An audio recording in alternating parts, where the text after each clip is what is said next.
What's going on, everybody? Welcome back to the Pedro and Hannibal YouTube channel. I'm with this guy over here, Pedro, celebrating what's the word? It's not Columbus Day, right? Fuck him. What's Indigenous Day. Indigenous Peoples Day? It's just another day off at this point. Like, it is what it is.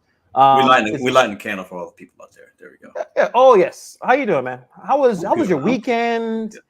I know your team won, so you're happy about that. But how's your weekend overall, Pedro? Because I don't think I talked to you too much this weekend. No. Hannibal ignored me all week. I was trying to call him, text him. I was busy as fuck. I was busy. He's like, fuck this guy. I'm like you. Yeah. So thanks. Appreciate it. I really needed you this weekend. Thanks for being here. I'm good, man. Bears won on Thursday. Crazy. I mean, I watched the second half. I know I said I wasn't going to watch, but I had ESPN notifications going off. I was like, "What? They're winning!" And I came home, watched the second half. I feel like they almost let it go. Yeah, I know. Because at one point in the third quarter, I was like, "Oh no, I hope they don't lose." Because Pedro he can't take this kind of stress on his body. I can't take it, man. I can't take the emotional roller coaster. But listen, it's a great way to start the weekend, I guess. My weekend was chill, man. It was good.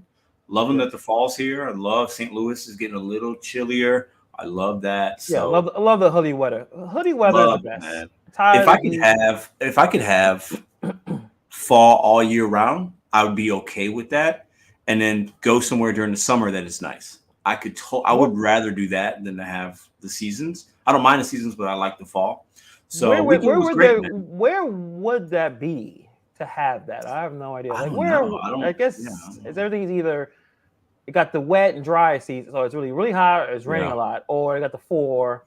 I don't know. Too bad I don't have too much geography ideas to know where that would be. I blame the public school system.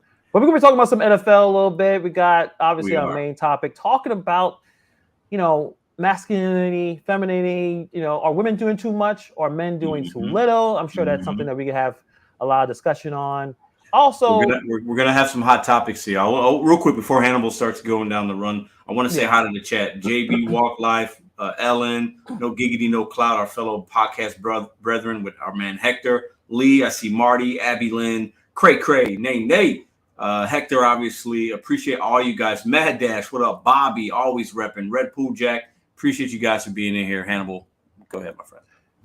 We fucked up the seating situation. You can't be on the other side. I gotta be left. You gotta be the right. Yeah. Okay. I didn't even. Okay. Yeah. They were upset. So I don't want anyone to get upset. We're gonna keep it at the right angle.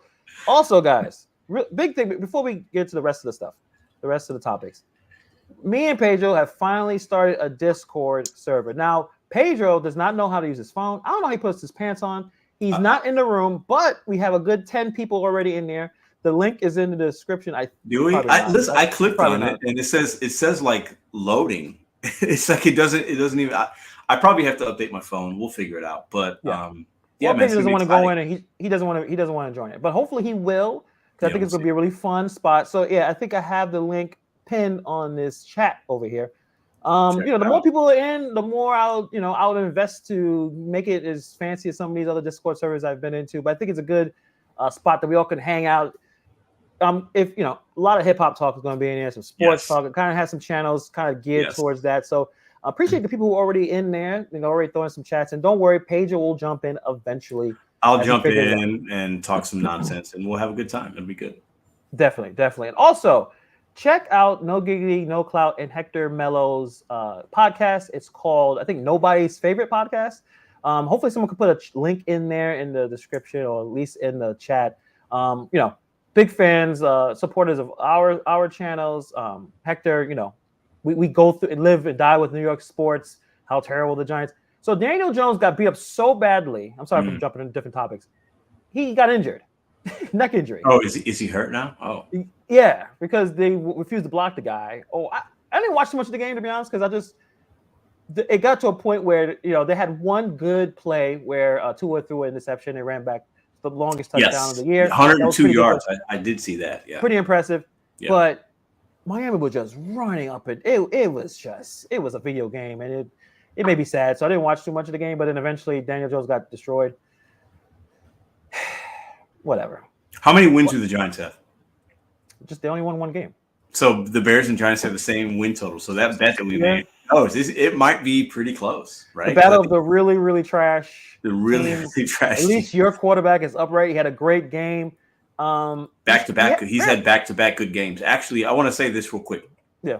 If you guys look up analytics right now, Justin Fields has almost identical stats through 5 games as Patrick Mahomes. If you don't believe me, look it up. You know what? I'll be the first one to say this now. Stats mean nothing then. Okay, all right. Thing. So stats mean nothing, but when somebody puts up big numbers, we talk about them. All right, it's fine. All right, QBR means nothing. Who you rather have? Patrick completion Mahomes percentage. Well, hold on. I'm not saying I wouldn't. What I'm saying is, right. Numbers are numbers. Analytics are analytics. Okay. So they do mean something. So. I thought you were more of a, like eyeball test guy. I didn't know you were the numbers guy. Sure. Well, the last 2 weeks, Justin Fields has outperformed Patrick Mahomes. If you look at the eyeball and the numbers, interceptions, rushing yards, total yards, touchdowns. Now the Chiefs are winning because they're a better team, but Justin Fields has had a pretty good 2 weeks. That's all I'm saying. I'll leave it at that. My expectations aren't higher than they were last week, but Fair enough.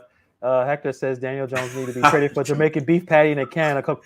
I would take both. I would take a beef patty and can of Coke right now. That sounds delicious. I think if you can throw in 2 Jamaican beefs and 2 Cokes, one for Hannibal, one for me. I would take that immediately. Seriously. Is Daniel Jones better than Zach Wilson? Yeah, he is. Yes. But I don't know what's going on. I'll be honest. I haven't watched a lot of the Giants. They look so bad. It hurts me, so I don't watch. So I don't know what is going on. The O-line is terrible, and I don't know if Daniel Jones has anyone to throw at the ball to. There's no playmakers. Without Saquon Barkley, there's no playmakers on the New York Giants. None. So not one. That's if he has to run every play, and they know he has to run every play, he's going to get hit a lot. And then they're not even blocking him. I don't know if he's holding the ball too long, waiting to run, because that's a problem too with a lot of running quarterbacks. They're like, I could run and get a few yards, but I don't know. And no one's getting open. So I guess that's probably what's going on. So it's depressing. The Jets look decent. I think they still lost or whatever, but did they win?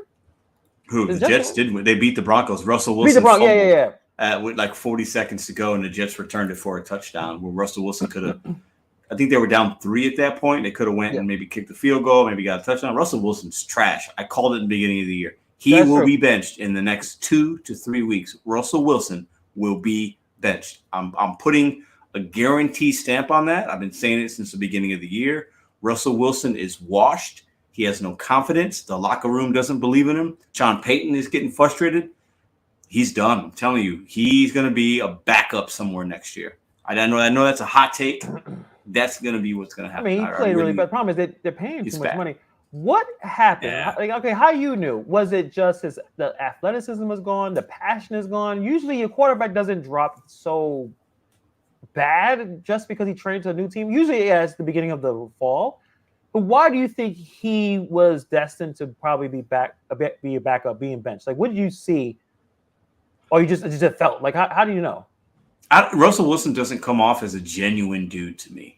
And I think he cares about off-field stuff more than the football. It doesn't seem genuine. It seems fake. It seems weird. And I think he comes off to his teammates. He can't relate to them. Yeah. Marshawn Lynch, Richard Sherman talked about that in Seattle. He didn't really get along with those guys. They didn't like him. He was a little off-putting. I think Pete Carroll did a fantastic job of coaching that team and managing Russell Wilson. And I think he got out of that bubble, and he has not had a good almost 20 games or 22 games now. He's played with the Denver Broncos. He hasn't looked good more than once or twice. He's still a Hall of Famer too, so it's weird. He's a Hall of Famer, right? So it's like, what? I think he is. He's definitely a Hall of Famer. I think so. But, I don't know. I think he's done enough to get it. I mean, he played. He was Mr. Consistent. The guy didn't get hurt. He didn't leave. He didn't miss games, but he played so badly. But I think maybe he cares more about the off the field stuff now. And yes, Marshawn Lynch had an interview recently with Shannon Sharp at his podcast club Shay Shay. Said the same thing. You can't get a hold of Russell Wilson. You don't have his number. When he calls you, it's a block number. He said that too. He kept a distance of his teammates, and everyone deals with it differently. But like I said, the fakeness. when he's on commercials or he's out with the fans, big smiles, he loves everybody. But your own teammates that are willing to ride and die for you, you call him on block numbers. So I know Nathaniel Hackett, he's the offensive coordinator for the Jets. Mm-hmm. He felt, I guess he was vindicated, but was he? Okay, yeah, maybe yes. He was a bad quarterback, like he's on a slide, but we saw some games that he was coaching. He was bad. And everyone's meant to be a head coach, but I know he felt a little better. He beat the former team, but it's all good. Other than that, any surprise games? I didn't see anything surprise. Except my bets were so bad. I promised not to do any parlay bets. And you did one. I did 4. I lost. Hold on. All weekend did 4. You did 4 separate parlays. 4 separate, and bro, I lost. Listen. Yeah. Give me the money that you're betting with, and I'll get you a return, bro. All right. Yeah. Listen. Stop throwing money in the trash, man. Don't do it. I don't know what I was doing. The only thing that saved me was my hate for the Cowboys. I bet that Brock Purdy was going to do like over, I think, 240 some yards, and Brock Purdy was going to do at least, I think, 1.5 touchdowns. Yeah, okay. I'm basically that bet got me in the black because I was failing. So I was like, I can't stand these Cowboys. Every year they overhype them up, and they usually when they play a team like the 49ers, they get destroyed. I didn't know they was gonna get blown out that way, but I was the 49ers are legit. They have Pro Bowlers on every level, on defense and offense, as long as they can stay healthy, because that team has a history of guys like George Kittle, Christian McCaffrey, Deebo Samuel. Those guys get hurt just about every year in their career. They have a history of that, especially George Kittle and CMC. If they can stay healthy, I don't see who's going to beat that team. I just don't. Fred Warner on defense last night looked like he looked like a monster. Yeah, the guy was in everything. He's like, what the? Brock Purdy looks good. The play calling is prestige.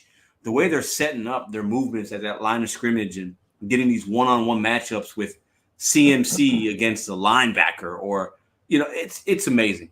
So they're going to be a tough team to beat because they got every level of their offense and defense has Pro Bowlers and really good players. So they're going to be tough. If they stay healthy, I don't see anybody beating them. That's now 25 weeks. Yeah, the top teams are still Eagles, Chiefs, obviously, the 49ers.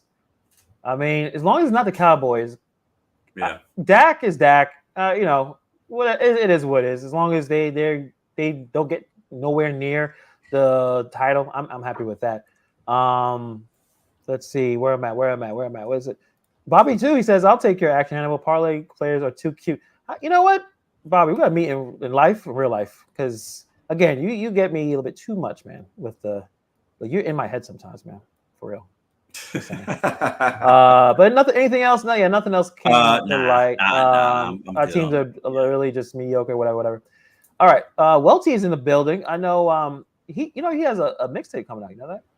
I do. I'm actually going to be, he does. And I'm interested to see. Welty, I'm going to tell you right now, Pedro is going to be really harsh because he's like the Simon, like if it's not Kendrick or J. Cole, he's like, fuck that shit.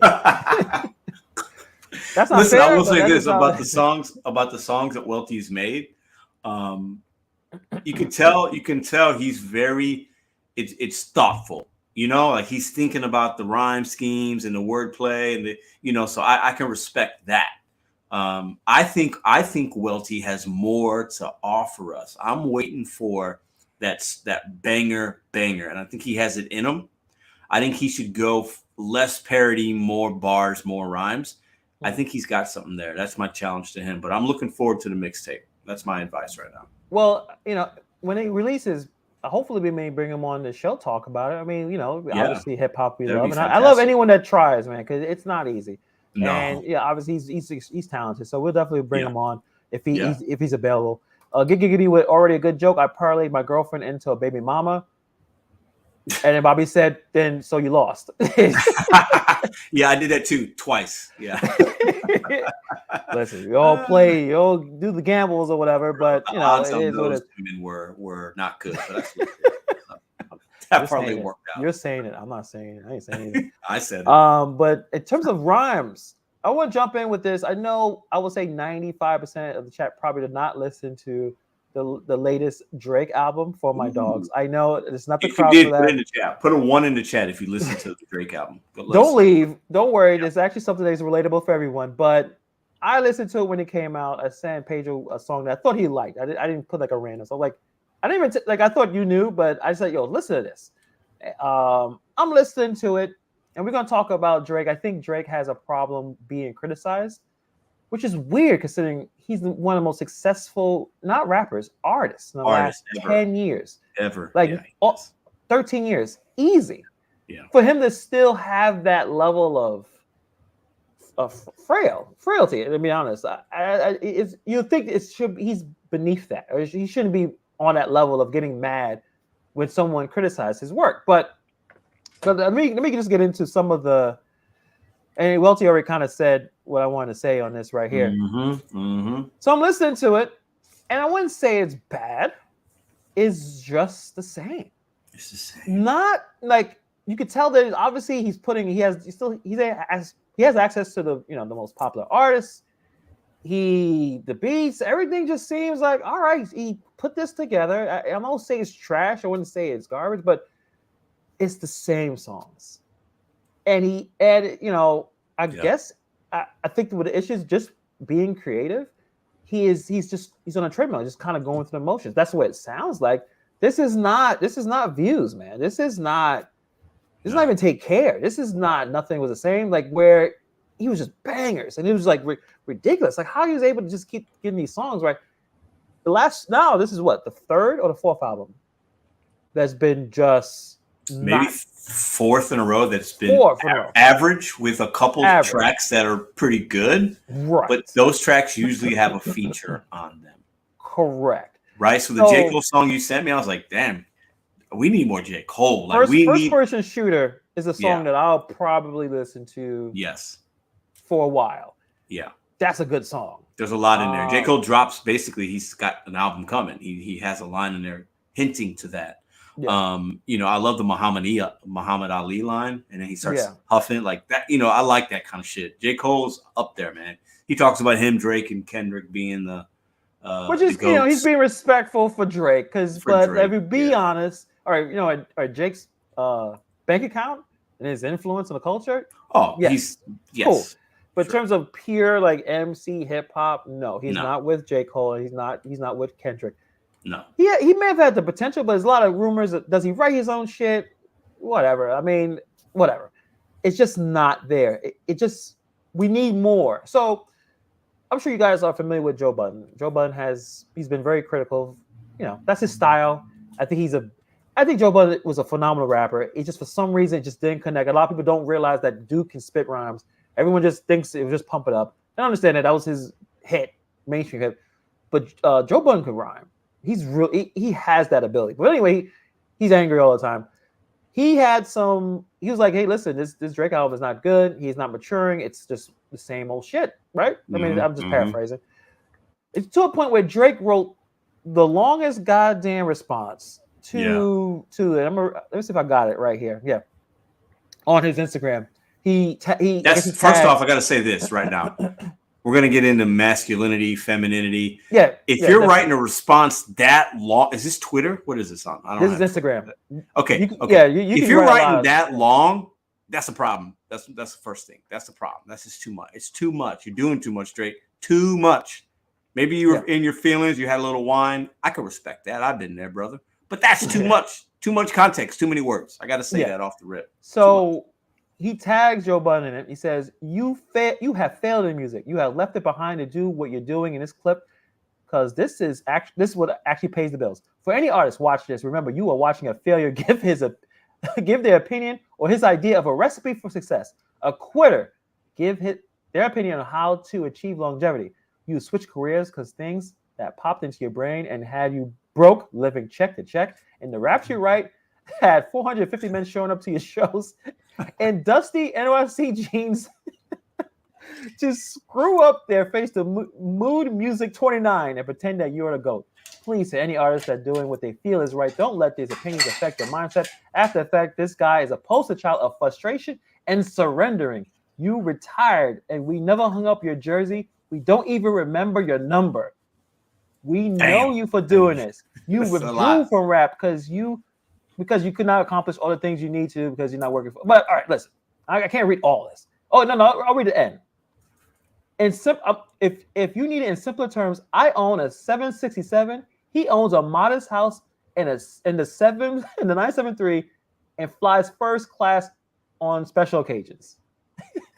I mean, listen, he's not wrong. But he's not wrong. But let me ask you a question, bro. Do you think rappers like Joe Budden, traditionally real MCs, right? Traditionally MCs, do you think they're haters a little bit when they look at somebody like Drake coming up the way he did and having this mega success, basically 100 times more success than Joe Budden and other people that some would say might be more talented lyrically, but Drake is a talented dude. Let's not get it twisted. Drake is super talented and he's super smart. Okay, but do you think Joe Budden's a little bit of a hater? A little bit, because like lyrically, without if Joe Budden has just his pad and pen and Drake had his pad and pen, Joe Budden would beat him easily. Drake, but that's not the point. Music's not just the lyrics, right? It's the whole package, right? It's the whole. It's your producers. It's your brand, how you put yourself together. Where Drake was able to excel and Joe Budden didn't. But Joe Budden did have a response to it. He added Champagne Poppy is Drake's Instagram name, whatever. You'll grow up sooner or later. Father Time is undefeated. So the biggest thing that Joe Budden said was the music is not maturing. He's saying the same stuff. And I think at this point, Joe Budden is a hater. Yes, he hates a lot. He hates he hated on the Migos. Remember that? He hates on Migos. He hates on Logic, which I don't like. Logic's talented. Dude can rhyme. Logic is very talented. Logic is very talented, in my opinion. He's super talented. Yeah. But Bobby said it was Drake's time of the month. I think Drake got real triggered by the criticism. Yeah, he probably feels that some of it is real, even if he might not admit it. But also, to some of the chat's points and what you're saying, there's no evolution. And I feel like he made an album for my dog. That's the name of it, right? Yeah. And that shit was for bitches, not dudes. Okay? I hear him singing more on the tracks. Yeah. He's singing, and that's fine. Drake's number one fans are women between the ages of 20 and 30 years old. I guarantee if you look at the analytics, chicks, both white and black and brown, between the ages of 20 and 30 are the Drake fans. Not dudes like you and I. We're not, we might like him a little here, but we're not the ones really supporting his shit. I think he knows that, and he's smart enough to play to that because women love to listen to Drake. They love to hear him sing and all that. But he makes an album, This Is For My Dogs. He's got 21 Savage. He's got J. Cole. We need more of that. Just give me 7 or 8 good songs with those guys, and you'll make a better album than this shit where you're singing. And it's like, come on, man. We know that you fuck a lot of girls. We know that you got a lot of money. Like, what else do you got? Like, give me more of the machismo. Give me more of the, like, I'm going to come at your neck. Give me the skill, the lyrics. Maybe I don't need to hear about being on a beach in paradise and all this shit. I don't need that. I don't want that.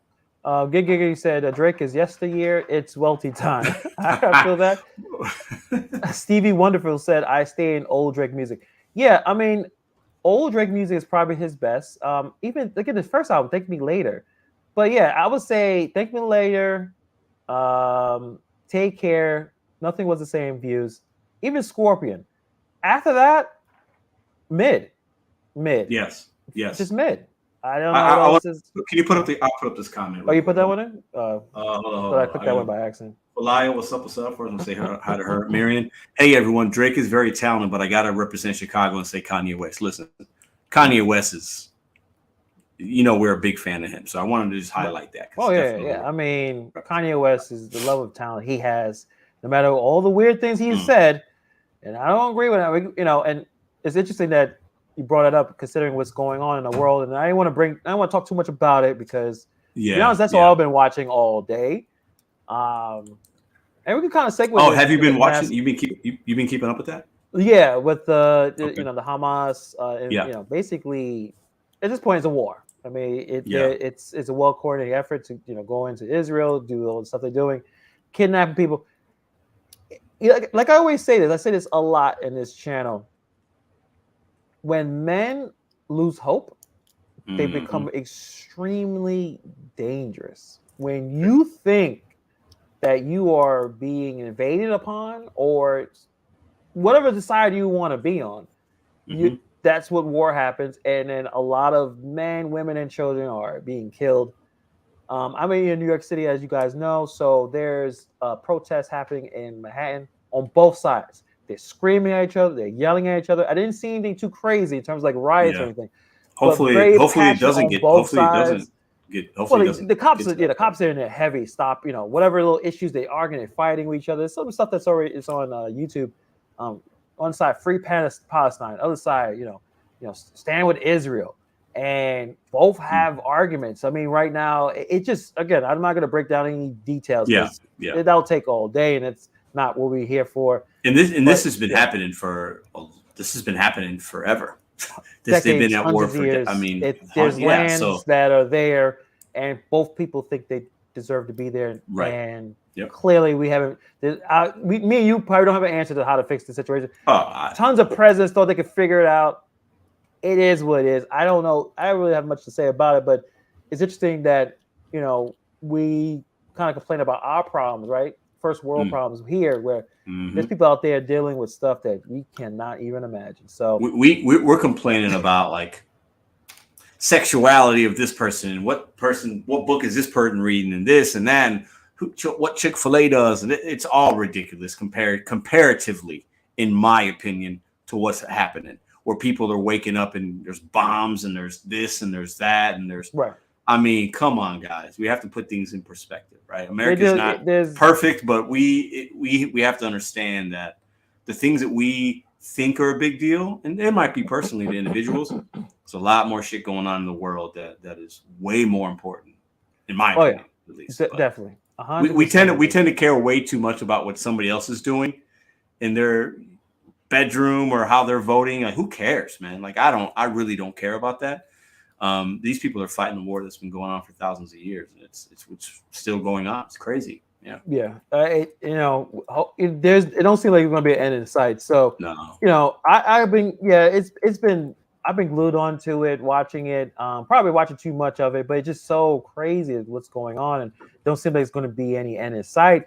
So especially if you have family that may have been over there, or you have, whatever side you're on, it's very passionate, and it's hard to have a conversation about it because it is nuanced, but people don't want to hear that. So that's why, again, we're not talking geopolitics. Don't worry. I'm not knowledgeable enough about it, so we ain't go too crazy. Don't worry. We're gonna move on to the next thing. But just it's obviously something that we are, at least obviously Pedro, we kind of thinking about. But let's just transition to the whole idea of masculinity, and should we return to that traditional roles? And I guess, will it ever be traditional?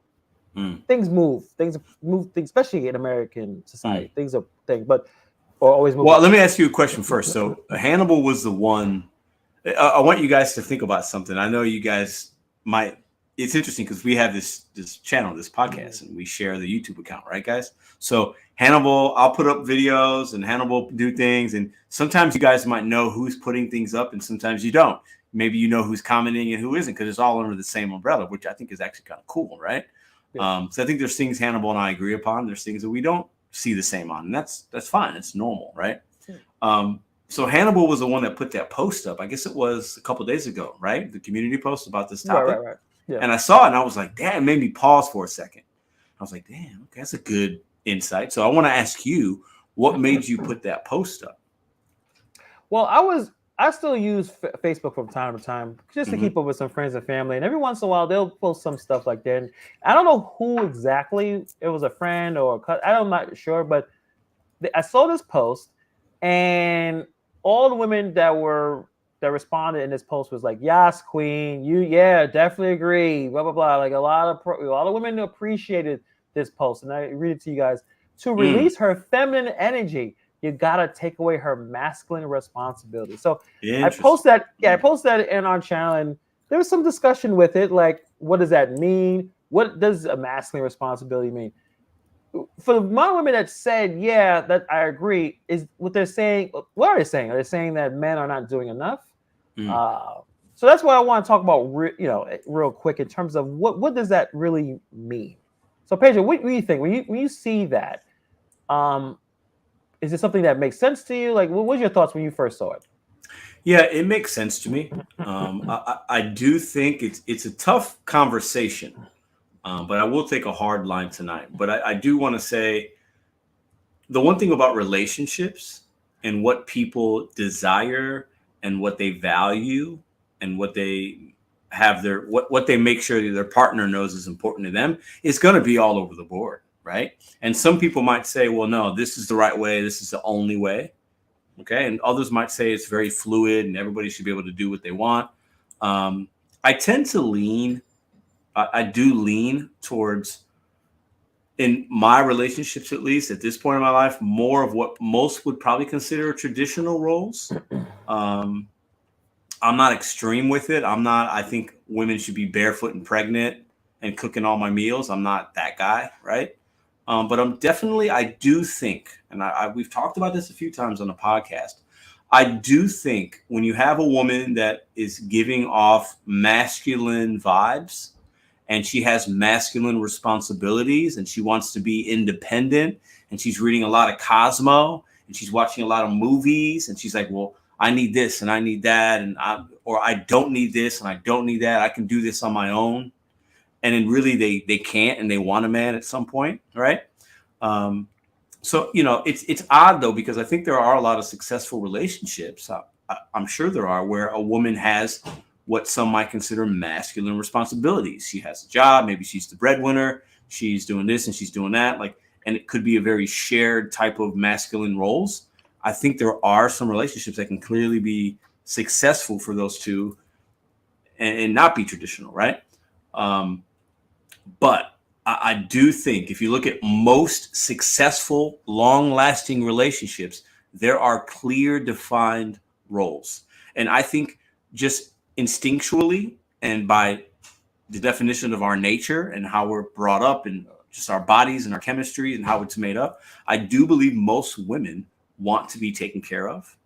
When the shit hits the fan, when the head's on the pillow, they want to be taken care of. They want their man to be a man and take care of the masculine responsibilities. And innately, the most women want to be a woman and they have more of a care value, right?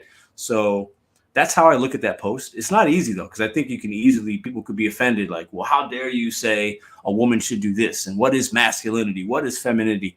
I think there are clear things that are very masculine, clear things that are very feminine. I think in the last 10 years or so, that's been blurred.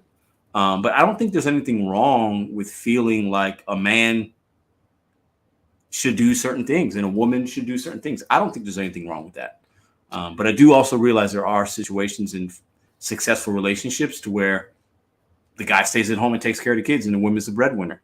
But I do believe over time, most of those relationships don't last because a man feels like he's not being a man and a woman will have resentment that she's doing the masculine role. So I do think if you're looking at percentages, most of the time that will not work long term. That's how I look at it. And I'll respond to that one, but she has a really good question. That's a good one. What is feminine to the men here?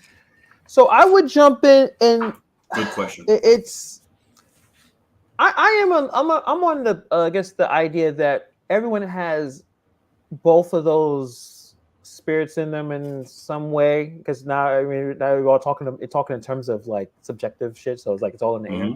Mm-hmm. But I guess the feminine is usually more of like the nurturing, caring kind of roles, obviously in terms of rearing children, but at the same time, not one should do everything, another one doesn't, right? Like men should be also responsible to raise and be nurturing, but women are probably more nurturing. Again, we're talking in generalities, but I think that's in terms of, at least in my opinion, of more of a feminine energy is to bring that kind of thing where in certain ways, certain things that we do in the real world, right? Like work, where like the men that do some of the jobs that may not require a lot of nurturing, because like I say, for instance, if you are in the military, there's some level of nurturing, but it's very small. It's more on, the idea of stringent, rigid structure, logic, not a lot of motion.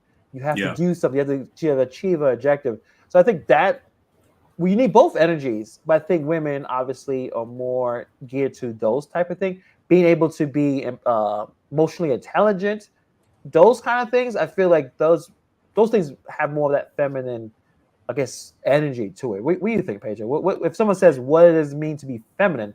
What do you think that answer is? That's a tough one. It's a really great question. It's tough. Probably drinking seltzers, like the lime. Yeah, like me. Yeah. Yeah. Listen, I think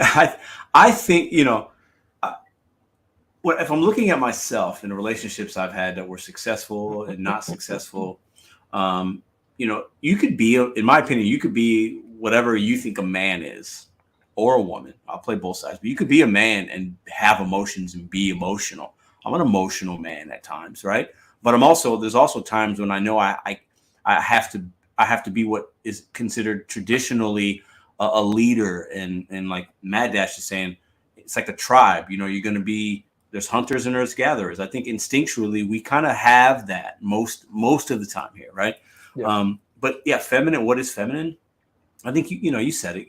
There's a certain care value. I think if you're a woman and you have children, a man can never know what that is, to have something inside of you that you're growing and you birth it, and we can never understand that. I think there's an emotion level there and a care value level there that men just don't have, because we'll never have that experience, right?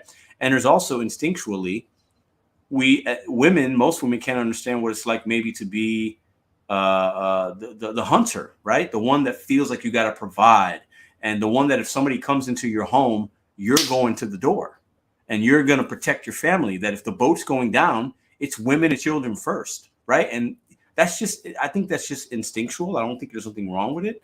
I don't think being feminine and is like a negative kind of thing, right? But I don't know what it means to be a woman, because I'm not a woman. Also, I'm a dude, right? So I can't answer that and really have a great opinion on it, because I'm not a woman. I know what I appreciate about women, and I know what I expect out of a relationship, and I do expect certain things from my partner, but I'm also willing to give them what they expect, right?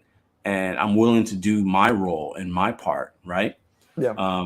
It's a tough question though, because I think, like I said in the beginning, there's a lot of different types in different ways you can have a successful relationship. For me, I was married once, right? And I was married to a great woman, great person, very loving, but had masculine tendencies. She was very strong, very opinionated, very independent for like a 10-year span. Then we met, and she wasn't able to let go of some of that. Now I wasn't able to let go of some things, right? I thought I wanted that, but I wanted more of a traditional type of relationship. I just did. Mm-hmm. Yeah. And that's why the relationship I have now works, because we have better communication and more defined roles, right? And that's okay. But that won't work for everybody as well. I hope I answered the question. But yeah. I have another question for you, because I'm thinking about it as you talk. In our right now, what's going on in terms of our society?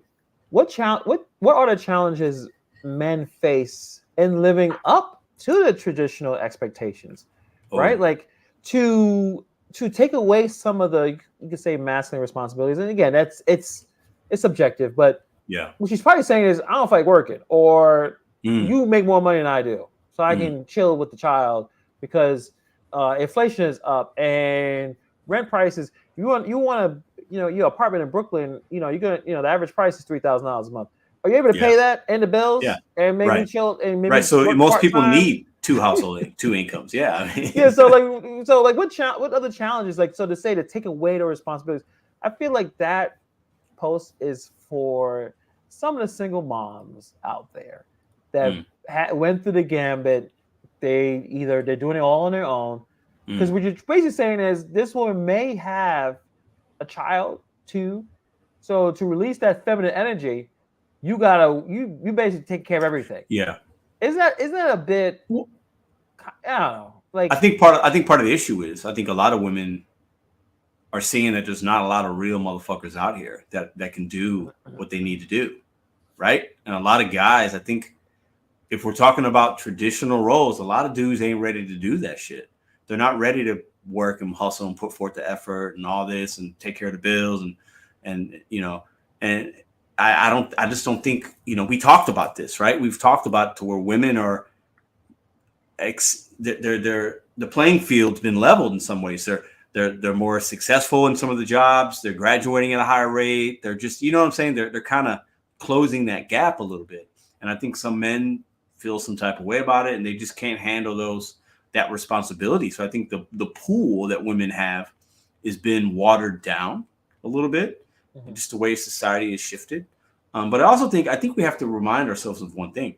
If you're in a role that's more traditional, that woman is working. Just because you don't have a W-2 or you're not bringing home income. Oh yeah, of course. If they got kids and they're taking care of the home, that's a fucking job. That shit's not easy. It's emotional. It's stressful. So if you got 1, 2 kids, there's a lot to do, right? And even if your man's coming home, you gotta, it's a lot. So I think we have to understand that there's a value on being a single mom. Single moms is hard. I mean, yeah, it's hard. I couldn't imagine it, but just you've been around many of them. It's like it's hard because you gotta take care of his kids. Kids are annoying, and then there's no one to give that kid to. Because that's a work thing for me and my chick.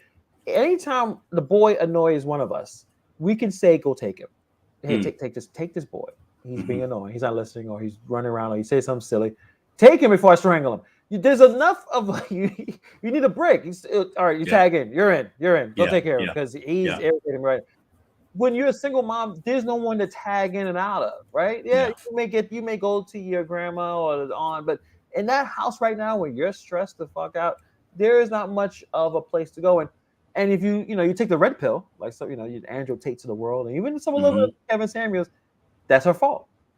She met a man, and that relationship. Yeah. She didn't stick around, and she had that child with the wrong guy, and blah blah blah blah blah. So that's that's another situation there that men blame, or some of the men blame women for. But at the same time, it's difficult, right? Like it's both on both ends, where women some of them are doing very well, and men can't compete.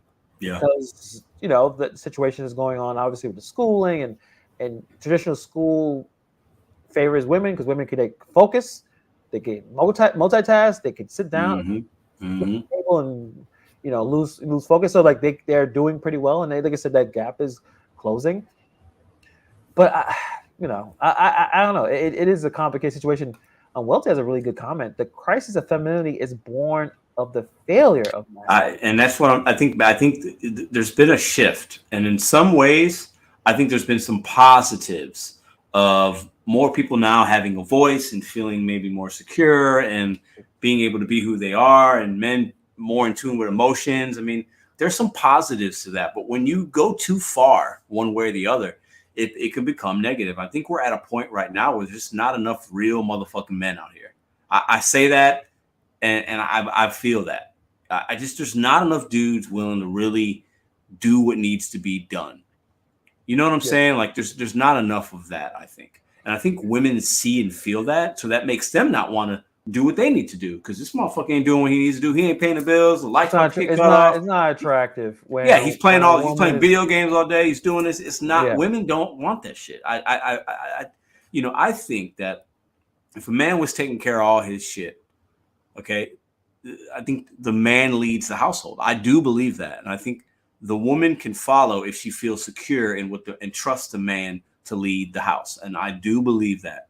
It doesn't mean that the woman doesn't have, the woman's going to run most of the shit, but like the man has to lead by example and set the expectation. I do believe that. And I only say that from my experience because I've had 2 different types of relationships in the last 10 years and they were very different. But once I was able to see things a little more clearly, I was able to have a more confidence to speak on what I want and what's important to me. And then that allowed me to be a better leader in my home. And once I was able to do that, I cultivated a better relationship. So I think there is something to that. Yeah.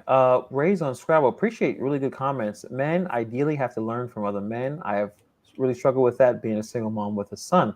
Mm. And Mm. and that's where and we've talked about this. This is really, again, a really good book called The Boy Crisis. Let me if I remember the author's name. And some of the suggestions he had, because again, the boys are falling behind academically. The Warren Farrell. And one of the suggestions he was putting that we have to find ways to have some male leadership. When you go to the public school, most of the teachers are women. There's some classes that have male teachers, but my son has a male teacher, one of the male teachers. But a lot of times you just you go to school, you're dealing with mostly women. And unless you're not in a sport or some kind of activity where you're with another man, there are men out there, especially in the Black community, where all the leadership is feminine. All the leadership is women. From they're in the house. If it's a single parent home, then they go to teach school. Teachers are women. All the aunts, grandma, everyone. It doesn't necessarily help them try to figure out what it means to be a man or how to figure it out unless you're all around some kind of men. And unfortunately, that happens here in the inner city, and it's happening in other parts of the world. The wrong man could come in and give you the wrong advice. Yeah. Say, hey, you need to strap this bomb on you, or you need to do this and that. Where you know what I mean. So it can go both ways in terms of how men are raised. Influencing and how they're influencing those young men. Yeah, and that's a really good point. But it's also, it's tough to be a parent, man. To be a good parent, we talked about this a couple weeks ago. It's hard to be a good parent. It's hard. It's like the hardest thing you're ever going to do in your life, in my opinion, is to be a good parent, because it's very fluid. It's ever changing, and it's emotional. It's, but I think just consistency of being a dad and trying to figure out, just being consistent and level headed is important as a father, I think, and giving tough love and being very direct and strict. I think boys need that to become, a great young man, right? And you'll do that with your son. I don't have sons. I have 2 daughters, right? But I think I think you bring up a great point about the lack of men in young men's lives. I think that might be, we've seen this trend continue to be a negative thing the last 20, 30 years. And maybe that's part of the reason why we're at where we are right now. And those young boys become young men, and they're not able to know how to treat a woman with respect and know how to talk and know how to date them and court them and, be a leader. And then these women are like, what the fuck? This is who I got to choose from. And then, then they have to become the man, and they're a single mom. And that's hard because you're trying to play a mom and a dad. So it's tough, man. It's tough. Yeah. You like I said, it takes a village. You really want to try to make sure you put your kids in the right position. I know, as dealing with my son, I definitely you want to obviously be even-handed, but also to show them that it's okay to make mistakes. It's okay to apologize, because in my growing up, my dad didn't apologize to me a lot. Yeah, you knew when he was sorry, but he didn't say it explicitly. It was like, you want some McDonald's or something? Like, wait, what, you want some?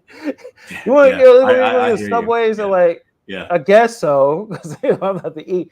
But I always make it a way to apologize to my son if I yell too much, or if I got overly frustrated with him, to explain why I got frustrated. So when he gets frustrated, he can explain why he was frustrated. So they're kind of holding it in, and we're just finding a different thing to change our minds and move on. I don't think that's healthy. We need to express ourselves. I was annoyed with you, Matthias, because you did, and I apologize. I need to talk to you this way. That's the kind of relationship that we have, which is important, because I want him to be able to express himself when he's out in the real world and people are assholes, and he needs to be able to kind of and also look at other people and how they behave. Okay, this person is doing this, no big deal. I'm secure within myself. So I think that's important, especially of young men. They don't get enough of that, especially where I live.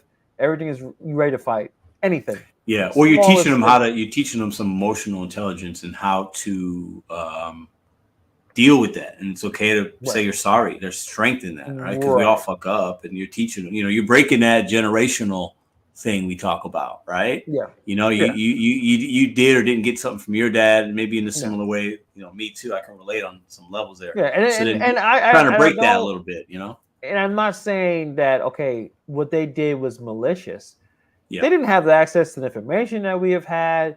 Mostly that. I think if they had an internet and access, I think it may have been different. Because that's a lot of stuff that you learn. I learned. I research stuff or watch videos about it. You kind of realize what works, what doesn't work.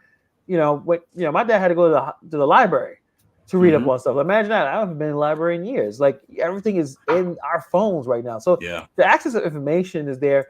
We need to start using that to build better men, because you need better men. When you have a lot of weak men, I want to say weak men without hope, you can influence them to do whatever that you want them to do. Just be strong enough to show, hey, just do this. Hey, you gotta go in this other part of this country here and start abducting people. Anybody, just do it. You know what I mean? Like you can persuade a bunch of young men to do anything if you give them enough hope. Problem is it false hope? Is it real hope? That's where we are, and not just obviously over there. And definitely, there's parts of Africa, dude. Like in the middle of that continent, there's a regime change every 5 minutes. People are killing each other every 5. There's chaos in places that we don't necessarily think about, where we're just yelling at each other at protests here in America. Yeah, like I said, America is not perfect. There's all issues, but there's other parts of the world. It's a different. It's completely different, man. Yeah. I can only imagine, but based on what I see, at least. But I think it's. I think I would push back a little bit as far as the weak. I think there are weak men, and I think there's always been weak men. I think, and just because I'm saying there's weak men doesn't mean it doesn't mean that. Maybe it's not always on them. Your environment has a big, how you grow up, and do you have a dad? What kind of dad did you have? What did he role model to you? How was your mom? How were your siblings? Like all those things really build you and cultivate you. And then comes a point in most people's lives, men and women, where you can make a decision. You see a fork in the road. I'm going to go this way or this way, right? But I think there are weak men. I think there's more weak men now than ever before. I think the social media and the convenience of everything and how we get information and what we expect and entitlement is the highest it's ever been. That's just my opinion. And I think that there's a level of weakness that seeps in to men and women when we're so used to having everything at our fingertips. Everything's fast. Everything's great. Everybody complains about everything. Everybody wants to be heard. While that can be great, sometimes too much of a good thing can be bad. So I think it's okay to say there's weak men. Yeah. I see them every day. Like you can smell them sometimes. You walk somewhere like that dude doesn't know what's like. And, I think that's okay to think that, because what we're doing, I think right now is we're trying to make everybody the same, and everybody's the same and everybody's great. Everybody needs, But then what about the motherfuckers that are out there busting their ass and figuring it out and being leaders and like really trying to like make the best? Yep. So that, that's a strong person, man or woman, right? And if you got a weak person that's just like not taking care of what he needs to take care of, there's a difference there, right? So regardless of how you become who you are, I think it's okay to realize that there's differences within individuals. That's how I look at it, Raise and Scrabble, another good comment. But my hot take is a lot of mothers raising boys are tearing them or treating them like their children for too long. They aren't giving them a responsibility, and they aren't held accountable in a realistic way. And I see that happens a lot, and at least in my culture, in my area, where I've heard this from many women who had brothers, where the brother gets a lot of slack. They'll get the extra dollar. They'll get the excuses, the shield, while the girl is getting yelled at because, and it's like, wait a minute, the guy is fucking up.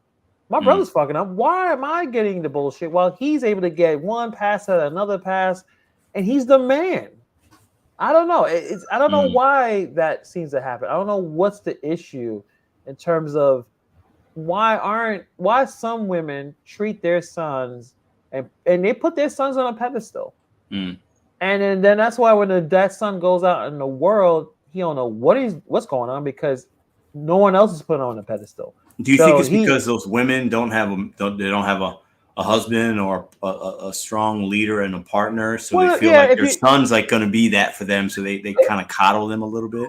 I don't know. I'm not a mom, so it's possible. I guess in that theory of either just they look at them as you should be the leader, but at the same time, you're spoiling that child. Like, how can he be a leader when you're giving him everything, you give him every pass? You're not really putting a lot of structure in there. So I don't know. I got a question I want to ask the chat. Go ahead, read that. Go ahead. I'm sorry. Oh yeah. Do you think men are scared?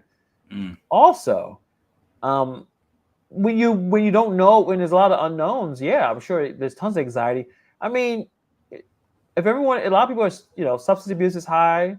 Erectile dysfunction is high with young men, which that's something that ED is something for older dudes, right? Usually a lot of testosterone and stuff like that. You know why that is, right? Well, is it just the weed drinking use, too much video games, too much porn? The pornography does not help with that. So a lot of men have erectile dysfunction because they're brainwashed with the porn. So when they are in an actual relationship, they don't know how to make the real.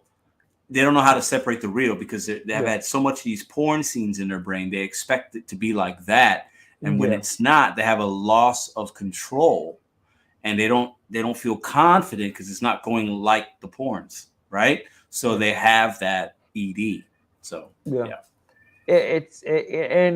the fact that last 3 years, 3 years ago, we were stuck in our homes and a lot of those things have not changed. So I'm actually putting a video together about we call parasocial relationships on my channel. How right now, I'll show you right now. Tinder is offering a membership plan where you pay $500 a month. I'm not making this up. $500 a month on Tinder. So you have this. Apparently, it's an invite only. I don't know who's they invite. They're gonna probably invite everybody because it's a $500 tier monthly relationship to meet somebody. So let me show you exactly what. So you're basically unlocking a higher quality individual, maybe like somebody more serious about finding whatever, or is it just? It's just the main. I guess the main thing that they're advertising that because usually Tinder, how Tinder works is you swipe. If you want to talk to someone, you swipe right. The girls or the guys swipe right. You match. You start speaking. Yeah. But this one is you are going to be able to directly message anybody, even the people that you did not match with. Oh, they're basically just playing on the victims of the dudes that ain't getting no ass, basically, and no reaction. So they're telling you, give us $500 and you'll be able to reach out. Is that what it is? Yeah, because usually you cannot message someone you did not match with. That's so bad. With this one, you'll have I guess this badge to show that you're spending $500 a month, and you're able to all the other tier whatever is, but you're gonna have to spend $500. That's a lot of money. That's a lot of money month where you can just get a prostitute. Or if you're somebody that's looking for love, there are matchmakers and apps out there you can actually pay a professional to hook you up with somebody in a professional manner. I think I've heard of them. I've never used them, but I mean, and why would a woman that's not interested in you want to get a message from you? Well, I will say this. Think about it like this, though, Hannibal. Think about it like this. If a dude's spending $500 a month, he has some disposable income. So he has to have some value in his life. If he has an extra $500 a month right now, and the way times are to pay to get a match or whatever, some women will look at that like, ooh, maybe he has money. Yeah, she's a high value man. Yeah, she flip his ass. Yeah, I mean, so you're inviting women that are only interested in your money. Think about it. If you're talking to women have so many options. Like at this point, most women to go on Tinder, every swipe is a match because men are just mass swiping. So if she's already bombarded, because the ratios between men and women on these social these dating apps, there's more women than men on there. More men than women. They know that who is this person? Why did they message me? I didn't match with this guy. And you look at his Tinder Select badge, it's like, wow, this guy's actually paying $500. Is that more attractive? I think for some women it is. For some, not all. We should do like an experiment, bro. I feel like we should do like a Tinder experiment. I think it could be fun. I don't have $500, Pedro. Like, no. I'm not paying $500. Are you kidding me? I ain't got that kind of money, bro. But I'm saying, it would be interesting to do that. I mean, we'll talk about that offline. But yeah, I do have a question I wanted to ask the chat for the ladies in the chat, and if you feel vulnerable enough or to have your opinion, let us know in the chat. What is your opinion as a woman? Do you want to be led? Do you want the man to be the leader of the household or the leader of your relationship? And if you do or don't, let us know. What how do you feel when you hear somebody say, I'm a dude, when you hear me say that, right? How does that lay with you for the ladies in the chat? I'm just curious to get your guys' perspective, So I think the question can really be it's layered because you have different generations, right? Like right now, the people who are in their 20s, early 20s, a lot of media, a lot of popular culture are influencing perceptions that are anti-traditional, right? Every Disney movie, a lot of these movies are coming out. Things have changed. The whole boss, being a boss woman, not being traditional. These things are extremely influential. Like look at our popular rappers, right? Our Megan Thee Stallion, St. Louis' own Sexy Red.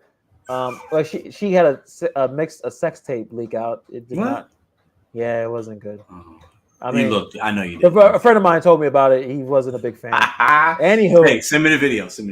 Oh, dude, it's not even. I know. She looks like she smells like hot Cheetos and red hot Riplets.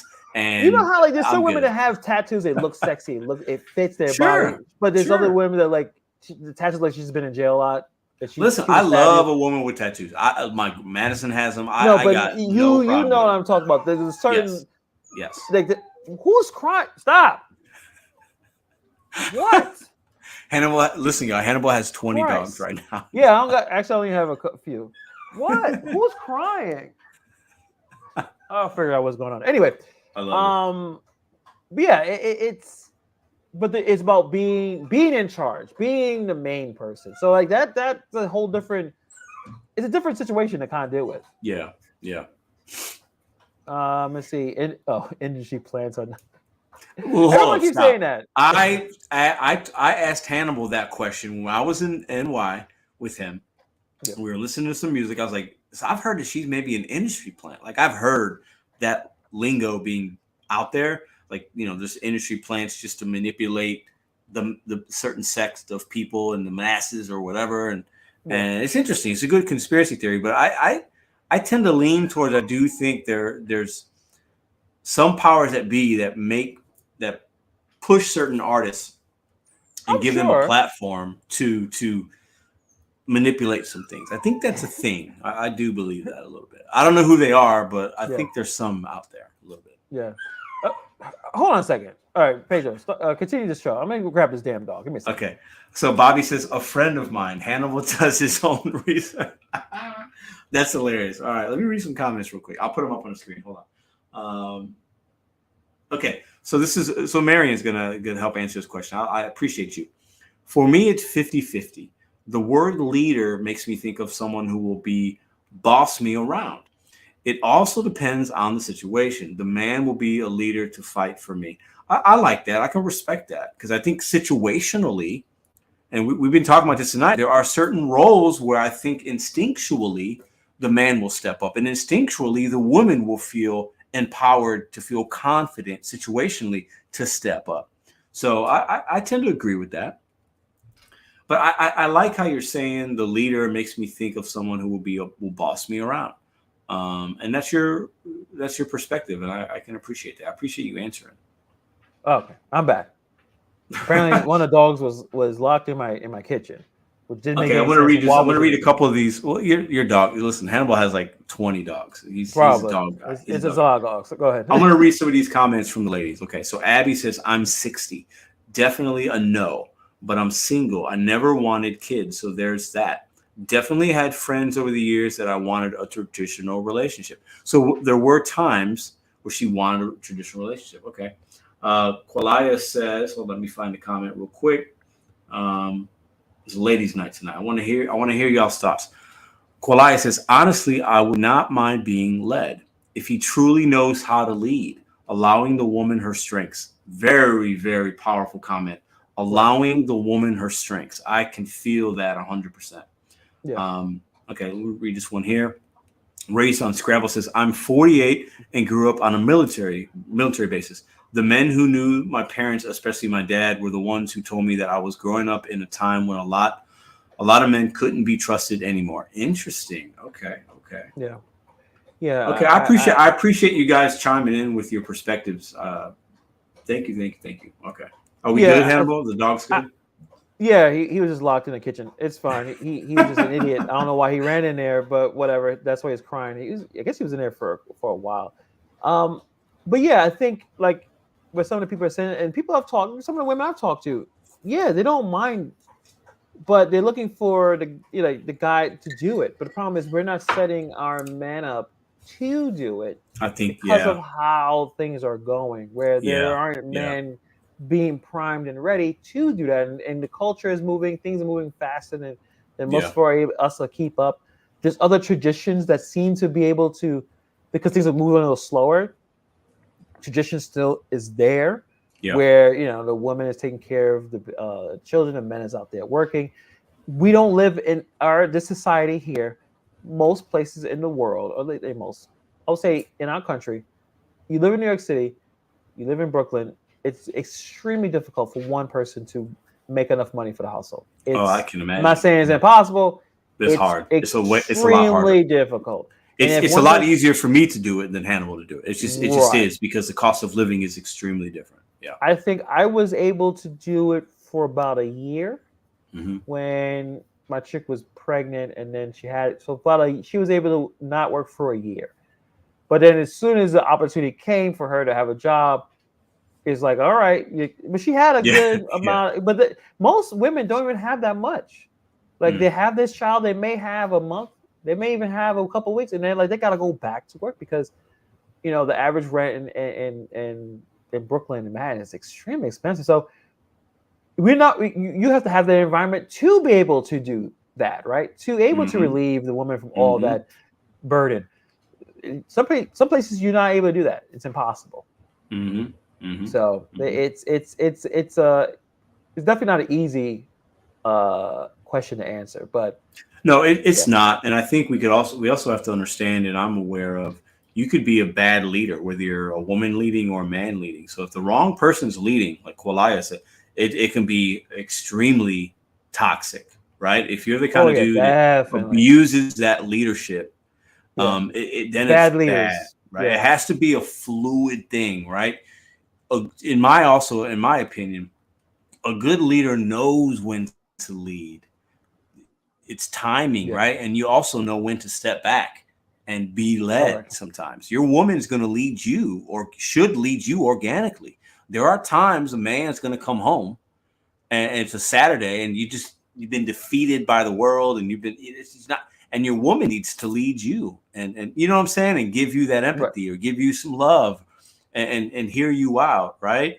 Or so it's about, and it's really difficult to find that balance with that person you're going to spend time with. But when I say a man should lead relationships, I generally believe it, but things are situational. Okay, a man isn't leading 365. There's going to be times a woman's going to have to lead in different ways, So and especially, like, I think a good leader has the ability to have people tell them the truth. See, a lot of criticism. Criticism. Thank you. Nothing but silicone. There's definitely some content creators that could use your help. Maybe this could be a weekly show. I mean, we all know what we're talking about, but we ain't talking about that tonight. We're not, but I guess when you're unable to take any kind of criticism, you are not a good leader. Yeah. You're not a good anything. You can't coach. You can't lead. If you every time you receive criticism, you're ready to block. You're ready to hide. You're ready to react aggressively, negatively. It doesn't work because you're going to go home and your significant other is going to have to tell you something you don't want to hear. And if they are too afraid to tell you, that how you're a good leader, right? Good leaders learn from the people they're leading. Let me say that one more time. Yeah, exactly. The best and good leaders learn from the people that they have a responsibility to lead. And when you don't listen and you don't learn from the people that you are working with, you cannot be an effective leader in any facet. A coach, leader of a team, of a W-2, of whatever you're doing, in your household, you have to listen and learn from the people that you're leading. That's how you become the best version of yourself as a leader and a man of the house. That's what I've learned, at least.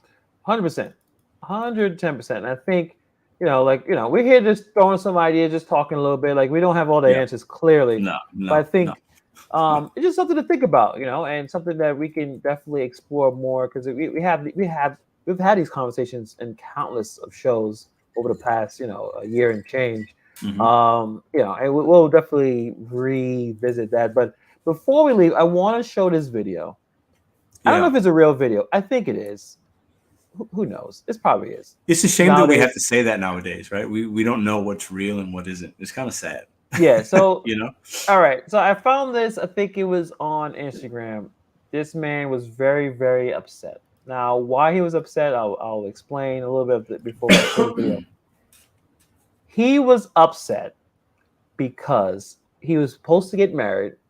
The woman broke off the marriage because of his sexual past. And I guess he didn't tell this person his sexual past. So let me just show the video. It's about a minute and change. Just because I slept with a few dudes in the past in college does not mean you're going to sit there and call the wedding off. It was in college. Right now, no. Right now, college. It was in college. Oh, for the love of God. It was in college. It was in college. You act like you were never curious before. You never messed around with. I'm a good man. Any woman will want a man like me. Any woman will want a man like me. Like me. So you go ahead and try to throw me away. You go ahead and try. You go ahead and try. Like I said, let me tell you something. You will never find another man like me. You will never find another man like me. You're judging me. And that's all right. That's all right. That's all right. For what? For what? College. I'm a different man now. Serious. You're not serious. It's not finished. It's not finished. It's not finished. It's not finished. It's not finished. It's because I can be. Because you're judging. All right, so we kind of got the gist. The gist. Hold on. You think that's why are they recording themselves? That's I've had arguments with women. Yeah. Trust me. I've never thought of recording those arguments. We're in a different time. It's crazy. Everyone records everything. So is it possible that was legit? Yeah, it's possible. When people are about to fight, what do you think happens out in the world when you see any kind of public, any kind of content creators? Maybe just make a good video. You know what I'm saying? Like, but people don't even think about that. It's just so sad. It's sad though that they have to have that. If that's real, that's out in social media for everybody to see them at their lowest point. And your woman's falling off the wedding. He definitely is losing his mind. Nothing but silicone. The fact this man is screaming like this, in my humble opinion, women should stay away from him. So let's just kind of bring it back. Let's bring it back to why he's upset. Welty likes that word. I feel like Welty needs a shirt that says "cuck" on it, or "cuck alert." All right, he's not gonna. Maybe a cuck alert. He may not even wear that. Yeah. If you're about to marry someone, let's reverse it. Let's say you're Pedro, you're going to marry, and we're not talking about Madison, we're talking about a totally different woman. Her name is Carla. Halsey. Anyway, you're gonna marry Carla. Carla. She doesn't like oranges. She can't marry Carla. She don't. Shout out to Carla. I like Carla. But she don't like oranges, so we can't get married. Yeah, it works. Kate. All right, her name is Kate. Whatever. She doesn't tell you back in college she used to date women or stripped or something, but she didn't tell you. and you discover this right before you marry her, should you still go with the marriage, or do you say pause? You're asking me yeah, personally. just like if this happened to you. I could care. Listen, I could care less if my woman dated a woman or was. But she didn't tell you. Not like it. She told you dating, meaning you did not know until the wedding, like a day before the wedding or 2 weeks. She for some reason did not tell you. Would that give you? Is that a red flag, or you don't care? It might give me pause to have a conversation, but that doesn't mean I'm not going to marry that woman. I'm going to have a conversation, not a screaming argument, but we'll talk about it. And I would ask her, why do you feel the need to not tell me about it? And then I would shut up and let her talk, and I would listen. And then that would tell me my next steps. But I could care. I probably could care less about it. Because if I'm to the point where I'm going to marry you, I'm marrying the person that I know and that I've known. What you did when you were 20, 18, 19, you could be a completely different person now. And I'm not going to hold those things against you. That's how I look at it. But I'm going to ask why. Why didn't you tell me this? Like, what's up? And then I'll shut up and I'll let her talk. That's how I would handle that. So when you think about her position, she clearly did not know. She knew, and she's like, I can't marry you. Do you think she should have had more of a conversation? Because she definitely was ready to marry this person. She must have loved this person to marry. Do you think she should have understood, or like, what do you think? Like, her position is like, I'm done. Why are you here? Basically saying like, get out of here. Yeah. Well, I don't know how the conversation started. So if she would have went into the conversation a little more measured and thoughtful, and her approach was different, maybe his reaction is different, right? So we have to understand, when you're trying to have a conversation with somebody and seek out information, you have to do it in a certain way, especially if you respect that person and you're about to get married. It shouldn't be like, maybe there's a reason. I don't know. I will say this. I don't think most couples know everything about each other. Right. I think we're being very naive if we think you're about to marry somebody and that person's told you everything about them. I think that's false. Right. So I agree maybe this guy had some shame in that. Men have shame. I've dealt with that in my life. It's hard to admit certain things. So, I don't know. I mean, I could see why she would be upset if she's finding that out, because now she has questions. But how you get the answers to those questions is very important. So your approach is going to be important. So, but for me, man, like if my chick was like dating some women, I see. Like, there's a bit of it, difference about it. Abby Lynn says, "How do you not discuss your sexual past before you get into a point of marriage?" Good point. I mean that Stevie Wonderful said it is her prerogative to end it. This was a deal breaker for her. Sure. Maybe if she knew that early on, it may never got to a point where marriage was even being considered. So that's something of it. And did she say he was with? Yeah. So basically, he. I think it said multiple or something. His best friend or one of his friends. Yeah. So, bro, what? That's do you tell her? So this is my perspective. If you are bisexual, you probably should tell your partner. Yes. So, but he said experimenting. Again, a lot of context. What kind of? How long has experiment had? I'm going to say something. If you're 19 years old, and I'll be 42 next month. If when I was 19, I experimented with multiple men, I am bisexual. Even if 20 plus years have passed, if I have had sex with a man or did things with a man, I am a bisexual man. So you've done, like I said, what do they call it? Experimenting in college, because that's a common thing. Like, you're in college, you're not with your parents, you're on your own. You try to. If you've done something 20 years ago, you're still the same person. I'm going to give you my opinion. If you're a dude, I think a lot of women experiment in college more than men. I don't have the facts. I don't know. My opinion. Probably. Women kiss other women at bars and they hook up. That's very common with young women. Very, very, very common. Yeah, it's not as common for a dude to sleep with his best friend. Not as common. If that's what he said, that's weird, because then is that best friend still around? That becomes more of a problem. Listen, at least a concern. You're saying it happened. Yeah, but you didn't tell me. And this guy's going to be around. Yeah. It could have been, even forget the gays, having a gay interaction. What happened? That was, that's my homegirl. Wait, You had sex with her back in college? You didn't tell me? Some women don't like, some women may not able to handle that. So my opinion, at least my opinion, that should have been said. That should have been said during the dating phase. Hey, and I don't know, maybe he's ashamed. Like you said, maybe some shame there. It might be. But you got, I don't know, man. You committing to marriage, she should have a understanding that at least happened. Because then she could say, I don't want to talk to you. And then you, all right, and you move on and find someone that can. Let me ask you a question. In that context, do you believe because it was with another man versus a woman, that's why he has a responsibility to say he experimented? Or before you get married, are you supposed to tell your future wife or husband every sexual interaction you had? Maybe not, but you gotta do the bisexual. You gotta jump that in. You gotta put that out because there. That's significant. It's different. Yeah. Yeah. Or the women in here already. So Chrissy says, I'm calling off that wedding. Koala, if that happened, what do you think? Like, we'll bring some of the women with their perspectives.